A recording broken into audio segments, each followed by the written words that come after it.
Hello, everybody, and welcome back to another episode of The Damage Report. I'm John Idarola. Brooke is here. I am. You look sharp. Yeah? Yeah. Well, that's less me and more the new background. It's moving. So now we don't have to work as hard because I think the background will mostly carry us. If you're listening to the podcast, you have no idea what we're talking about. Right, Sorry. True.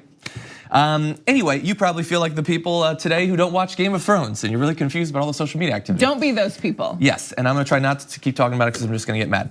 Anyway, very glad to have you here. Yeah, I'm glad to be here. Lots to talk about. Just a heads up, stick around for the end of the show because in our last block, we're gonna talk about something serious and something not serious. And all of it has to do with the Georgia and Alabama anti-abortion laws. So actress and activist Evan Rachel Wood, she was sort of sarcastically attacking those bills and Breitbart attacked her in a very unfair way.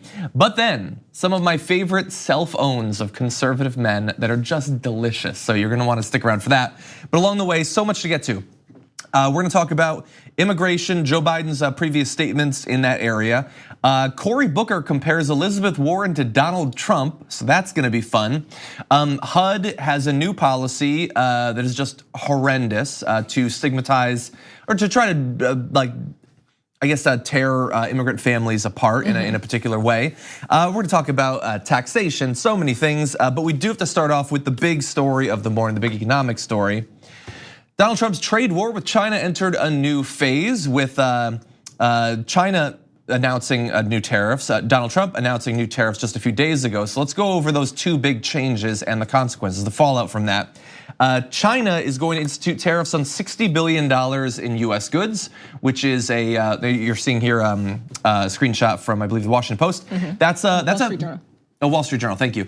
So that's a sizable chunk of all of the exports that we send to China. They're gonna be instituting higher tariffs, raising it from either 5 and 10% to 15, 20, 25%. So that is significant, and that comes after last week Trump imposed a 25% tariff on $200 billion of Chinese imports to the US. He also told aides to begin plans to hit more than $300 billion in other Chinese goods. And to give you an idea of the scale, I mean, that's most of them. That's a lot of all of the trade going back and forth. And so he put a 25% tariff on these goods, on a wide category of different goods. They hit back with the exact same level tariff. And so of course he is complaining, saying it's unfair that they're doing this. And we'll get into some of what he's said about it, but this is a story that we've been tracking for like a year now. And every time they ratchet it up, he talks about how awesome it's gonna be for the US. And we find out that it's bad overall for our economy. It's particularly bad for certain sectors like farming and things like that. A number of factories have been shut down because the parts that they use are more expensive thanks to these tariffs. It seems almost uniquely designed to hurt Trump supporters in business, but he has not dissuaded yet.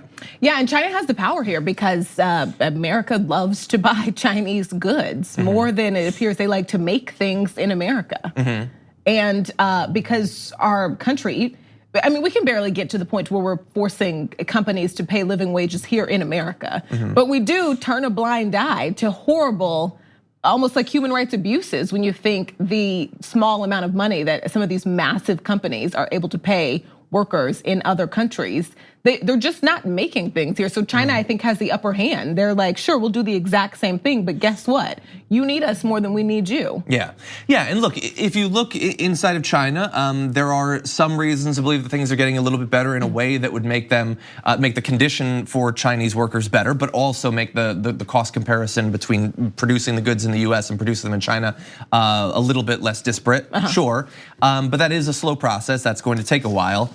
I want to turn now to Donald Trump, what he has been saying as a result of this back and forth, especially because one of his big economic advisors came out and said, acknowledged that these tariffs are going to hurt people here in the US, something that Donald Trump is not willing to do. It's objectively true, but he's not willing to acknowledge it. And so Donald Trump said this: there is no reason for the US consumer to pay the tariffs, capitalized, which take effect on China today.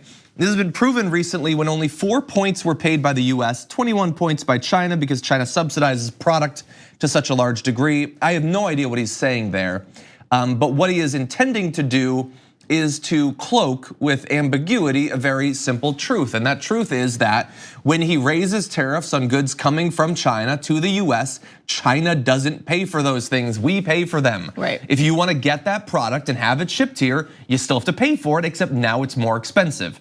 That's just how tariffs work. And I can't help but think that we could have avoided a lot of trouble if he just Googled what are tariffs. Because he started talking about them and he started putting them in effect without really seeming to have any idea of how they actually work. So he has a little bit of advice, I guess, because this tweet storm, while it is still disingenuous, it does imply that he sort of gets that he's somewhat losing that messaging war. He says, the tariffs can be completely avoided if you buy from a non-tariffed country or you buy the product inside the USA, the best idea. That's zero tariffs. Many tariff companies will be leaving China for Vietnam and other such countries in Asia. That's why China wants to make a deal so badly. Okay, so he's not wrong that if you were to buy that exact same good from a non-tariff country or you were to purchase it from a manufacturer here in the US, you wouldn't have to pay the tariff. There's a reason that you're buying it from China in the first place though, because that's where they're made. That's where they're made, and they're not made in the US. Maybe some of those products are made in Korea or in Vietnam or something like that. If that's the case, you're probably buying it from them anyway. You can't suddenly, like those businesses are not suddenly going to crop up in the US just because you've raised the price on Chinese goods. And by the way, let's say he's not trying to fix things immediately, but he's putting in effect policies that will lead to these industries coming back to the US. They will come back to the US because the cost has now been artificially increased in China. It doesn't suddenly become cheaper to make in the US.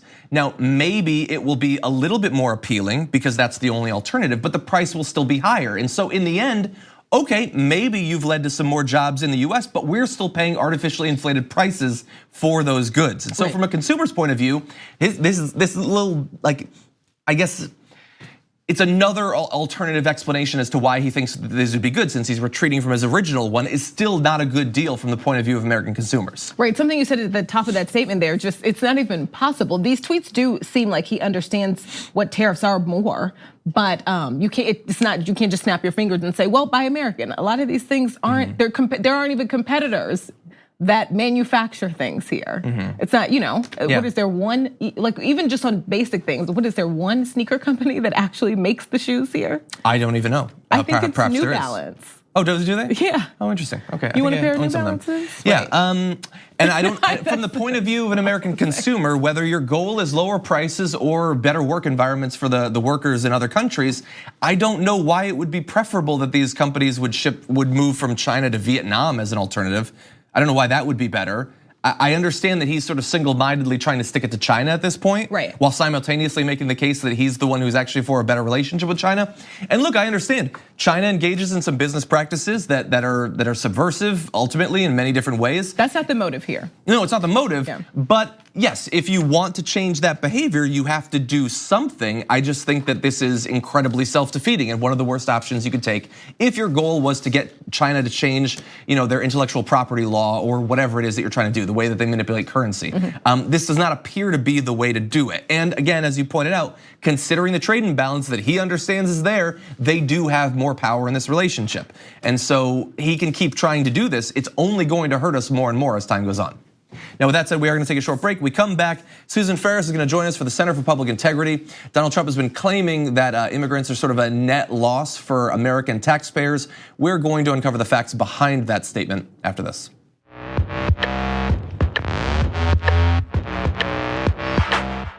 We need to talk about a relatively new show called the Republic, or UNFTR. As a Young Turks fan, you already know that the government, the media, and corporations are constantly peddling lies that serve the interests of the rich and powerful. But now there's a podcast dedicated to unraveling those lies, debunking the conventional wisdom. In each episode of the Republic, or UNFTR, the host delves into a different historical episode or topic that's generally misunderstood or purposely obfuscated by the so-called powers that be, featuring in-depth research, razor-sharp commentary, and just the right amount of vulgarity. The UNFTR podcast takes a sledgehammer to what you thought you knew about some of the nation's most sacred historical cows. But don't just take my word for it. The New York Times described UNFTR as consistently compelling and educational, aiming to challenge conventional wisdom and upend the historical narratives that were taught in school. For as the great philosopher Yoda once put it, you must unlearn what you have learned. And that's true whether you're in Jedi training or you're uprooting and exposing all the propaganda and disinformation you've been fed over the course of your lifetime.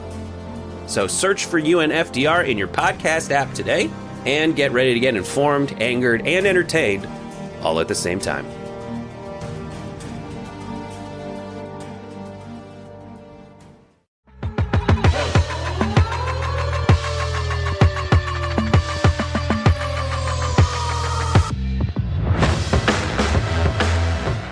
What is the true economic impact of immigrants in America, both documented and undocumented? If you listen to the Trump administration, you get one idea, but the facts might not actually back that up.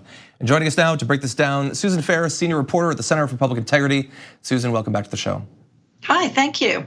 Very glad to have you here. I enjoyed your write-up recently about this, and one of the things that stood out was there are some economic figures concerning how much in taxes various groups of immigrants pay. And it turns out that the Trump administration was apparently not interested in including those in a recent write-up about this. Could you tell us about that? Yeah, sure. So this was about refugees. Refugees and people who are asylum seekers who are granted asylum, which is a big deal these days, right? So we get questions from our audience, from readers, and one of the questions that we get frequently is about costs. And someone wanted to know when do refugees start contributing as opposed to receiving benefits? And I went back and looked at reports that had come out, and one of them was a report that the Health and Human Services Department did that the Trump administration borrowed from, but only looked at the costs. And this is a common trick in politics, to just look at costs of a particular group and not look at contributions. And this Health and Human Services report, it was never released, but it was leaked to the New York Times, which put it on its website. But we went and read it carefully and looked at some other figures. And that report found that over a 10-year period, refugees and people who received asylum actually paid $63 billion more in tax revenues to local, state, and federal governments than they took out in services, including what's probably the biggest, which is K through 12 education. Susan, can you break down just for our viewers the difference between refugee status and someone seeking asylum? Sure. Refugees are vetted abroad. Those are the people that you may see living in refugee camps or living in cities in Turkey or Syria or places in Southeast Asia. A lot of refugees who've been admitted in recent years are Burmese, some Syrians, of course, and people from the Democratic Republic of the Congo. And refugees go through a long vetting process, and then they're given permission to come in, and they're given some help. When they get here, their travel expenses are paid, but they have to pay it back. And they can start working pretty quickly. Asylum seekers are the people who show up at borders, or they're already in the US, and they come forward and say, I would like to seek asylum. There's people who have come in on visas, they're working, they're students, they come from a country with persecution, and they may be a targeted group. And those are the people that are asylum seekers.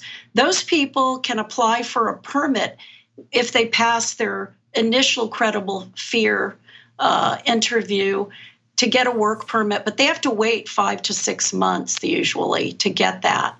And then they wait longer because their petition has to go to immigration court. They're not allowed to have an appointed attorney, but they can have an attorney. And a lot of those people, someone pays for them to have one, like maybe a family member here, or they get a pro bono attorney. So you talked about some of the figures of sort of the net gain beyond any sort of social spending or social services or anything like that from this community.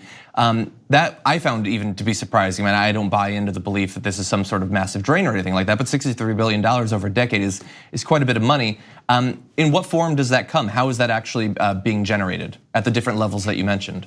Well, people are working and they're paying sales tax, they're paying income taxes, might be paying property tax. Refugees have a really high rate of participation in the job market, and asylum seekers. Once they get a work permit, they go to work.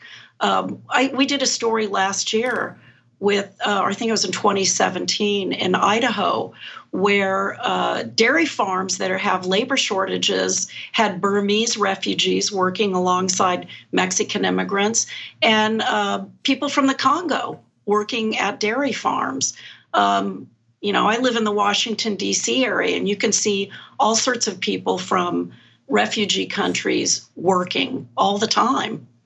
So it's interesting. I mean, of all the arguments that I've heard, either for or against changing the number of asylum seekers or refugees that we're allowing in, I've never seen, it seems like you could make the case that certain states should be competing over these populations because they're effectively investments that pay off over the course of a few years. But I've never actually seen it put that way. Would that be a fair way to characterize why an area might want to allow more refugees from a particular part of the world to come in?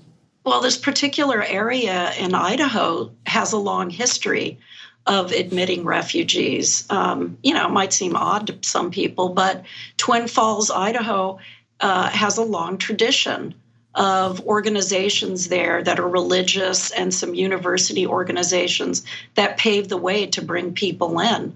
There's people there who now work at assisting at bringing in refugees who were refugees themselves.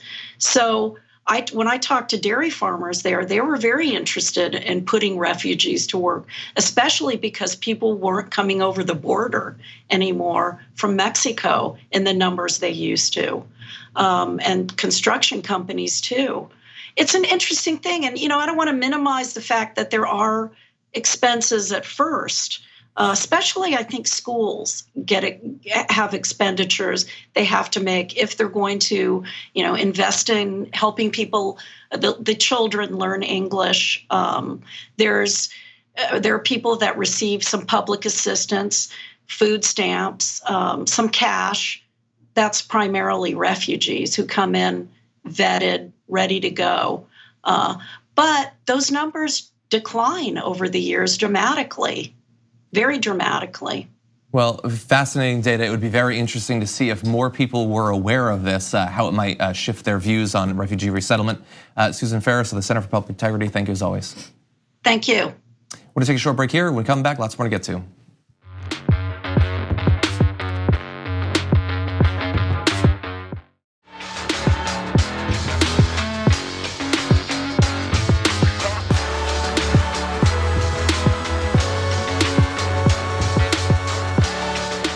We have barely begun to dig through all the old videos of Joe Biden that are being unearthed on a number of different topics, and we've got one now from 2006. He was giving a speech and it had to do with immigration and drugs. And take a look at the way that he talks about this particular issue. It might remind you of politicians in the modern era just a little bit. I voted for a fence. I voted unlike most Democrats, and some of you won't like it. I voted for 700-mile fence. But let me tell you, we can build a fence 40 stories high unless it changes the dynamic in Mexico. And you will not like this. And punish American employers who knowingly violate the law when in fact they hire illegals. Unless you do those two things, all the rest is window dressing. Now I know I'm not supposed to say it that bluntly, but they're the facts. They're the facts. And so everything else we do is in between here. Everything else we do is at the margins. The reason why why I believe the fence is needed is not related to immigration as much as to drugs. I'm the guy that wrote the National Crime Bill. I'm the guy that wrote the National Drug Act. I'm the guy that wrote the law that set up a drug czar. And let me tell you something, folks. People are driving across that border with tons, hear me, tons of everything from byproducts from methamphetamine to cocaine to heroin. And it's all coming up through corrupt Mexico. Okay, so that was 2006, it was not the 80s, it was not the 90s. It wasn't that long ago. Now, there's a lot in there. And I believe we were talking during the video. I think that's a Rotary Club that he's talking to. It looks like it. Or it's people who are also in a Rotary Club in any event. And so he's talking about immigration, he's talking about fencing, he's talking about drugs, and just gotta call it like it is. A lot of the ways that he was talking about it do sound a lot like Donald Trump. You don't think that's fair? I don't think this is fair at all. I don't think it's 100% like that. I just don't. And I will give Biden credit in a couple of ways, but okay, first you say. It's just not fair. And I feel like I've learned a lot about this man just by some of these videos that have unearthed and how gross they've been. But if anything, he has been very clear on how awful Donald Trump has been on immigration. He has been very clear. And so without context of and listen, I get it. There are some things that I feel like are unforgivable, but he and Bernie Sanders both voted for a horrible crime bill that horribly, I mean, he drew it, but that, horribly affected Bernie Black said Americans. at the time that he was voting for it because of the protections for women against domestic abuse. And it still harmed Black Americans. That's true. Kamala was the crime bill. Elizabeth Warren was, jokes, but I think that all of them have made huge mistakes in the past. And my biggest issue with Joe Biden is that there are a lot of mistakes he's made in the past that we're learning about that he hasn't said anything about. Mm-hmm. This is something that before this video even came out, a year ago, we knew where he stood on Dreamers, more than a year ago. We've known where he stood on family separations, where he stood on undocumented servicemen and women. So it's a little unfair. He's a really, really old man who has changed his mind on okay, that's fine, and we can make that decision. But again, this is not 1994. This is 2006. Yeah, but it's 2019. It was 13 years ago. I understand that. Changed. Okay, well, at least let me go through some of the concerns that I have. First of all, that he uses the term illegals. Right. That's a Republican thing. We don't do that. Okay, it's 2006. I would like to imagine that people would have not called them illegals at that point. Look, people are gonna have an issue with the fact that he, like Hillary Clinton, was very supportive of border fencing or whatever. There is a distinction between fencing and a wall. It's not a big distinction. It seems kind of similar. It's cheaper, I guess, but it's the same sort of idea. The idea that people are just driving tons of drugs across the border. I mean, how many videos have we done here at the Damage Report disputing Donald Trump's assertion that that's what's happening? We know the stats from the DEA show that that's not actually the way that drugs are getting across, that you don't need to you don't need a fence across a gulch to stop people from driving their F-150 with meth in the back. That's not actually how it works, but he was advancing those same sorts of ideas back then. He has a little bit more nuance. He says that you can't just make a border fence, you also have to target, US employers who are employing these people. I personally don't think that that's a gigantic problem that needs to be fixed, but at least for a Republican to admit that would be a little bit more consistent. So I guess he's doing that to some extent. But none of what he's saying to this group implies an overwhelming concern for the actual people. Right. And his policy solutions are not dissimilar from what most Republicans, if not Donald Trump, are in pursuit of right now. Now, it is true, perhaps he has changed his theories on border fencing and security and things like that. Perhaps. But it's not like this was the 90s.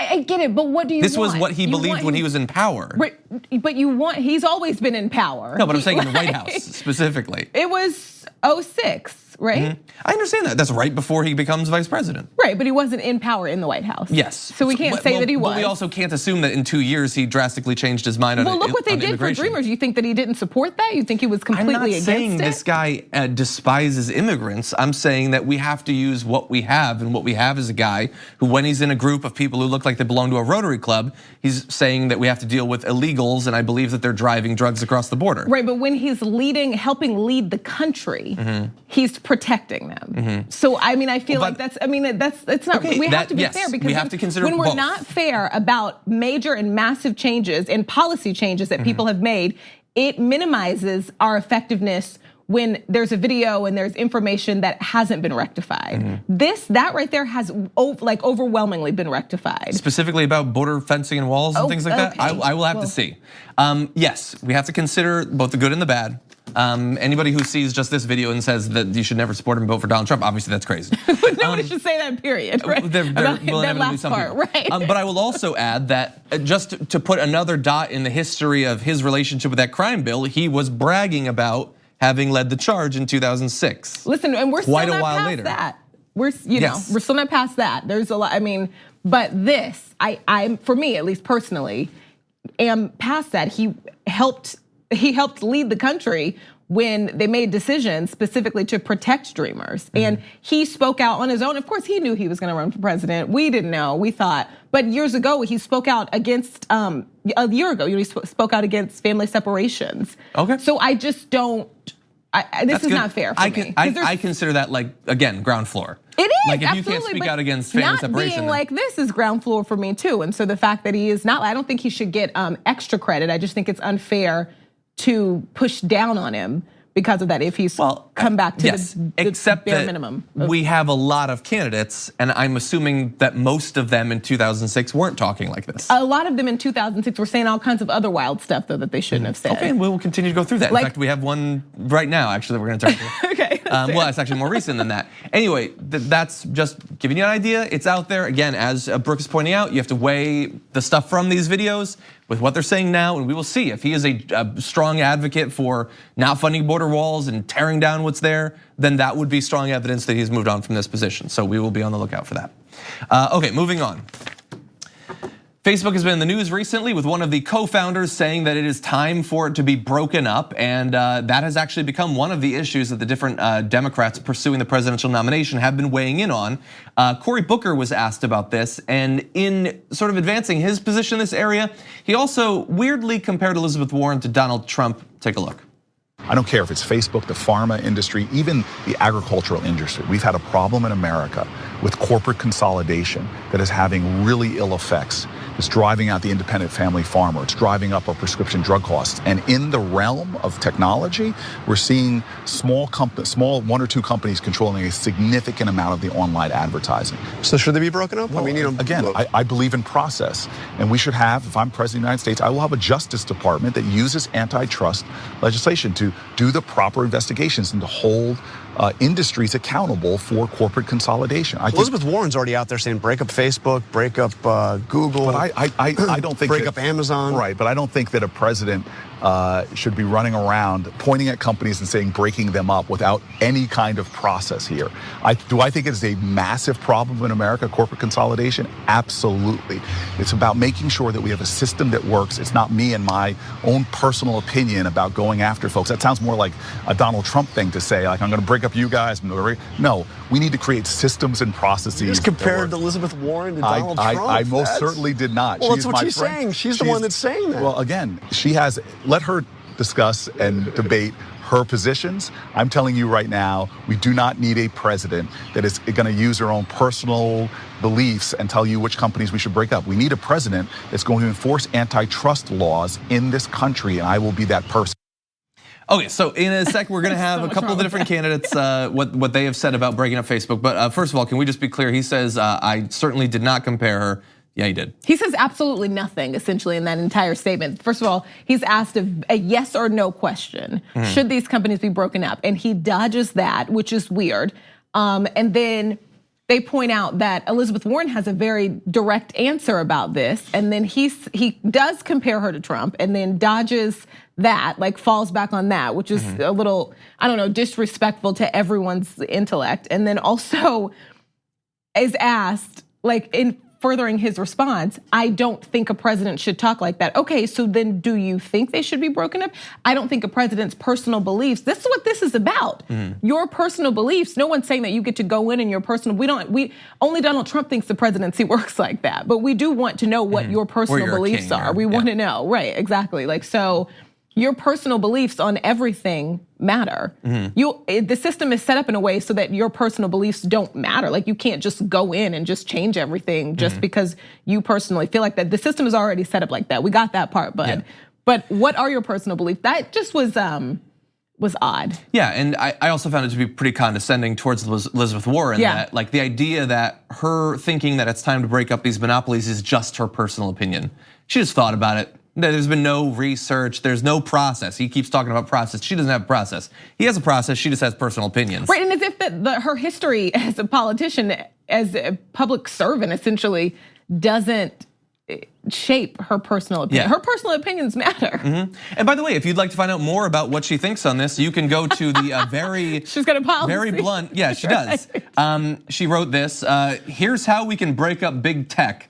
And she goes in depth on Medium, and you can see why she thinks that needs to happen. And obviously, if she were to become president, she wouldn't come in day one and then DM them that they're broken up. That's not how it works.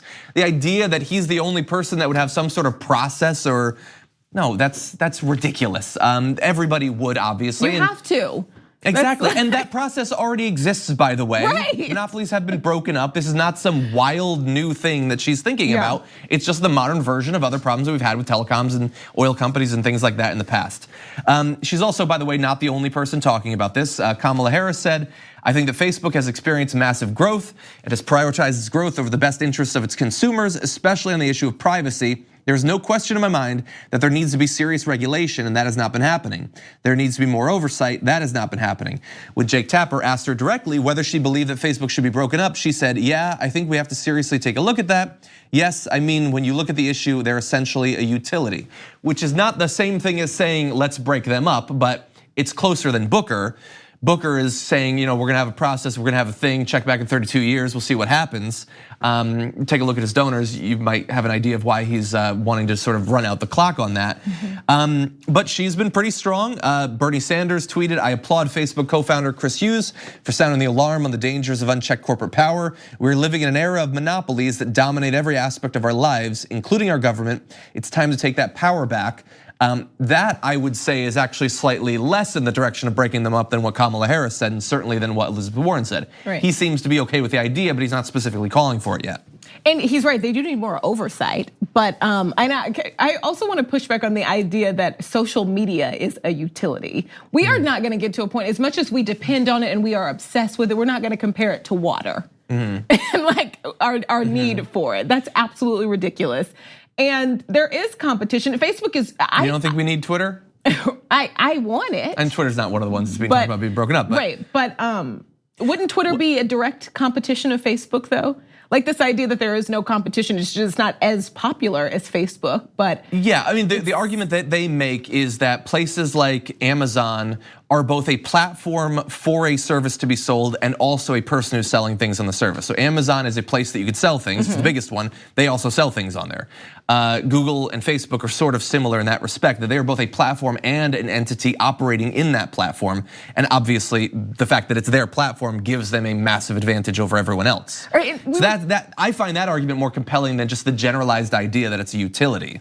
We were talking about this before the show a little bit, and I guess I just have more questions. And it's easy for me to respond to Cory Booker's statement because he didn't really give us one, and I think that there's that statement, but really fast. That statement from Cory Booker is Cory Booker. He's got some good plans and some stuff. He doesn't seem like a genuinely bad guy. If he were president, there would be some good days in the news, but the vast majority of it would be sort of like verbal, like doing laps, just.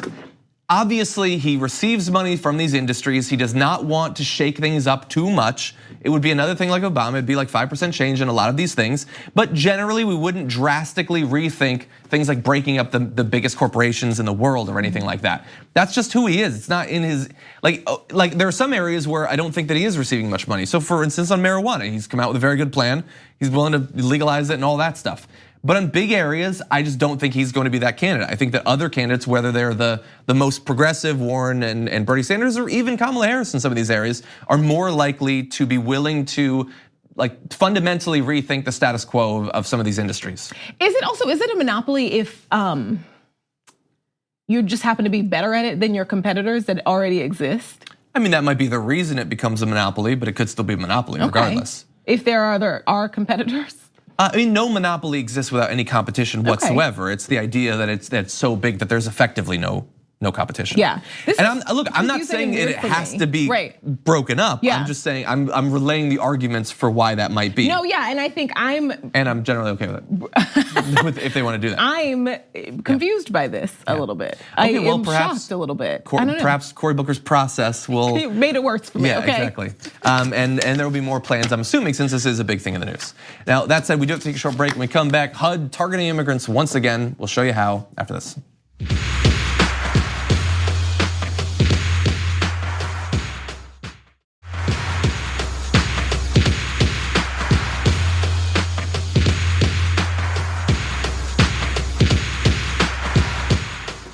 Let's turn now to the latest way the Trump administration is trying to attack immigrant communities in the US. So HUD, the Department of Housing and Urban Development, has a new plan to effectively try to either separate families where some of the families documented and some are not, or at least scare those people into self-separating because of this new policy.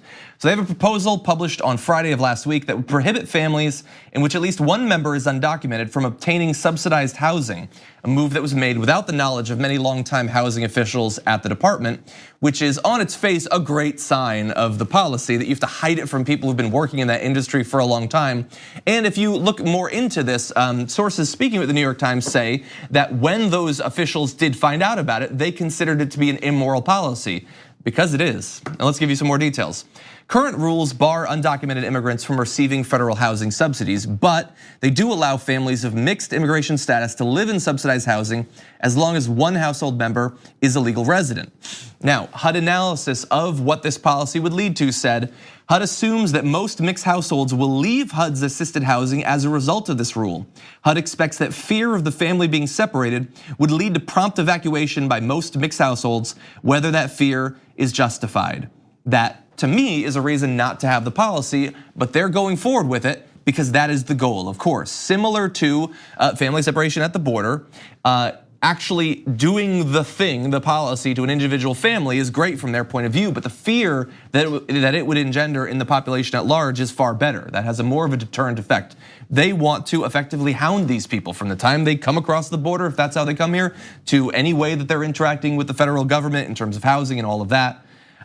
Regardless of what effect this would have on people who are in perfectly fine legal standing with the US. Right, they want to even bar undocumented immigrants from signing leases for HUD housing. So like essentially the current rules are if you are an 8-year-old that is a legal US citizen, you are an American citizen, and you are able to get HUD subsidized housing, under the normal rules, you still can get that housing even if you live with someone who's undocumented. Maybe you have a guardian who's undocumented, you live with them, they don't get any portion of the subsidized housing. It's cut up, and if it's like there's 4 people living there, you only get 1/4 of it for that one legal resident. But now they're saying, nope, nobody can live there. Exactly. So then where does the 8-year-old who is an American citizen and who is due get separated this money, where do they go? Where do they live? Who takes care of them? We won't know because no computer system will be set up to track them. Exactly. We know that. Okay, now the fun part. Let's play a little game.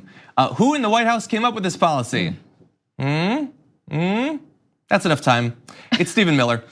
He, along with White House aides, sent the new regulation to HUD officials this year, and I love this detail. Ben Carson, obviously head of HUD, was not pleased with the changes, and he questioned how they would be enforced, but did not object, according to 2 people familiar with the situation who spoke on the condition of anonymity. So it's a policy that he doesn't like, and he doesn't know how they would actually put into effect, but he's going along with it. Right, he said okay. Because he's a Trump crony. That's what he does. And again, his concern is it might not be enforceable, but what's the difference? The whole idea is to scare people into leaving the housing willingly, not to actually track down all of these households and be able to say in any one case exactly who lives there and who might be living there temporarily or who might have lived there at one point. They don't need to actually do that. What they need to do is publicize that they're gonna be tracking these people down. That's the goal. And Ben Carson, totally fine with that. Right, it's completely irrelevant that he didn't like it because he said okay with it. Exactly. And it was just, Exactly. Okay, we're gonna take a short break. We come back. The new anti-abortion laws in Georgia and Alabama have led to a lot of response from the left, some of it positive, some of it less so.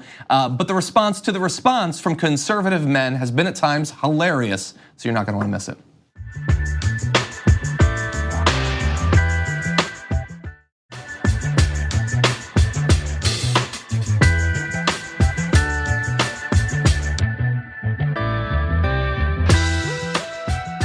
Like many people across the country, Evan Rachel Wood, actress and activist, was frustrated with the new bills passed in Alabama and Georgia. One actually passed, one is getting closer to it, that effectively make abortion illegal and would in fact possibly send both doctors and women to jail for a very, very long time if they were to either actually have an abortion or in some cases just plan to travel somewhere outside of the state to get one. And so in her frustration, she tweeted this. Mandatory vasectomies until you want to have children, they can be reversed. So come on guys, let's save lives. What's that? A hard no? Why? Because it's your body and we don't get to make that choice for you? Oh. And literally every reasonable person in the country reading that gets that she is making a rhetorical point. She is using sarcasm. And honestly, it's not that different than what's happening in those places. And so it seems like a fair enough point, but that's not how the right responded. So Breitbart posted this. Evan Rachel Wood suggests men get mandatory vasectomies in response to Georgia heartbeat law. And they decided to put a photo, I don't even know where that's from, of her wielding an axe. Because I guess she's the one doing the vasectomies, and vasectomies are performed with hand axes. Is that what it is? So weird. I think a doctor would be involved and probably rubber gloves. Right. So they posted that. Now look, if you go to that article and you go down far enough, they concede that she's not being serious. But if you just look at the headline, if you look at the tweet, if you look at it on Breitbart, it looks like she's going to be swinging an axe at your junk. And is that unfair to say that that's what they want conservative men to think? Like, yeah, and also like that's how scary they want you to think vasectomies are too, which is so weird. It's not like that at all, by the way. They are reversible too. They're not gonna take an axe to you, you'll be okay. Right. Yeah, I think it's generally fine. Yes, they are reversible. Now, look, she responded to people attacking her, I would say unfairly from the right on this, saying, the law is to prevent abortions. We know stricter abortion laws do not prevent them. We have seen that time and time again. So this, her proposal, would literally make abortion impossible. We can't impregnate ourselves. The idea being that if every man did that, you would not have to worry about unplanned pregnancies. So hypothetically, it's a thing that the right could get behind. But she did have to respond to the fact that people were mischaracterizing her statement, saying, I don't want mandatory vasectomies because I don't believe we should legislate people's bodies. It's a dangerous, slippery slope. I use the example to point out the hypocrisy of always putting the responsibility, punishment, blame, or means of prevention solely on women, which is a 100% fair point to make. Right, and it's like, girl, we know. The normals know. Yeah, the normals know, but she is a person who is on Twitter, and so she has to deal with a lot of abnormals. Yeah. I would say that Twitter is unrepresentative in that particular way.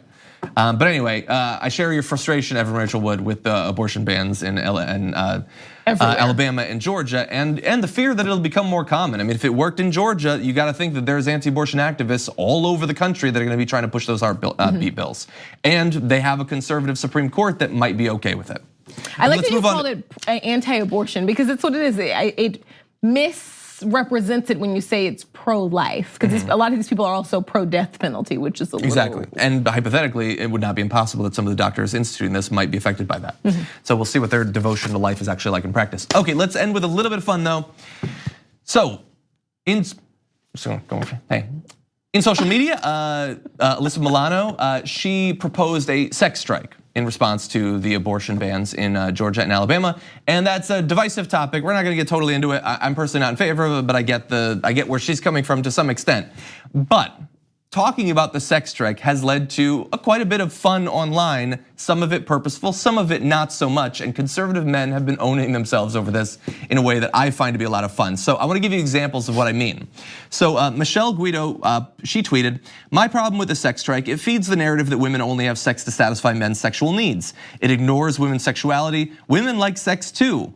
That is a very common thing that a lot of women have been tweeting, and most guys seem to understand that that's the truth, but not some. With guys like Scott saying, Michelle, please stop before you say something that ruins your credibility. Women may claim to like sex, but you really don't. You tolerate it under limited circumstances and during limited time frames. That's nature's design. Please be honest now. That is a guy who has had a very unsatisfying sex life, and the women who have interacted with him similarly probably have not had very satisfying experiences. It sounds rapey. I think it's more than like just like a weird self-own. That is scary. Well, he's saying that they tolerate it, but yeah, it's not that far away from that. Like we do something to them that they don't like. How sad to think that that's what's going on. That every woman at best will allow something that fundamentally bothers her in a very real way. Also, what's so funny about like all of these pushing back against her acknowledging that women don't just have sex to do something for men or don't, but that these men aren't for the sex strike. They just can't not go against something a woman says. Yeah, no, you're making great substantive points, but I want to make fun of one or two more men because we only have another minute left. Okay. So Jones Very says, in my experience, 90% of women seem to use sex to get what they want. The sex strike is just more of the same. Prostitutes gonna barter with their bodies. Are there any women who just enjoy sex and don't leverage it to get stuff? DMs are closed, I'm married. First of all, that's a happy marriage, by the way. Nobody's getting anything out of you, Jones. Not in that particular case, certainly. And the best one, I get the point you're trying to make, but I have yet to meet a hetero woman who enthusiastically participates in sex. Go to the gym, man. I don't know what to tell you. Anyway, you can have an issue with the idea of a sex strike, but the idea that women are fundamentally lying about wanting to have sex is probably not the way to approach that, I would say. Well, thank you as always. Yeah, thanks Great for to have having me. Let's see. Big guests throughout the week. You understand how the show goes. Lots to talk about. We're gonna try to get through it together. We'll see you tomorrow morning.